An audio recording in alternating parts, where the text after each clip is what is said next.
Quando a gente fala de Brasil, a gente fala de um rosto. O Brasil é o país do Cone Sul que tem o maior número de jovens. Isso é muito representativo. E o Brasil também tem mais de 50% da sua população sendo uma população negra, sendo uma população racializada, sem contar com os povos tradicionais, com os povos indígenas, com os povos quilombolas. Então a gente está falando de um rosto que geralmente é jovem, é negro ou indígena, e muitas vezes é uma mulher. A gente está falando de um contexto brasileiro em que a gente vive um racismo estrutural, um racismo institucional que ele precisa ser marcado.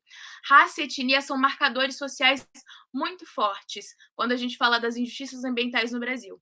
E por isso que a gente não fala só injustiça ambiental, a gente tem que falar de racismo, porque o componente raça acompanha. E quais são essas consequências diretas, né? Existem coisas, existem situações de degradação ambiental que são mais presentes para as populações periféricas, para as populações tradicionais, que são racializadas e são exemplos práticos. Então, por exemplo, quando a gente fala das inundações nos bairros periféricos, são situações geralmente ligadas a um contexto de racismo ambiental.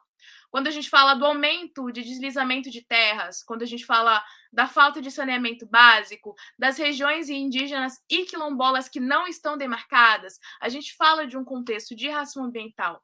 Então a gente tem que começar a pensar para entender a problemática do racismo ambiental, porque que algumas comunidades, porque que algumas pessoas elas são mais afetadas pelos problemas ambientais. Então, quando chove, quando alaga, a primeira região que alaga, a primeira região que a gente tem um problema não é a Faria Lima, por exemplo, em São Paulo, é a periferia.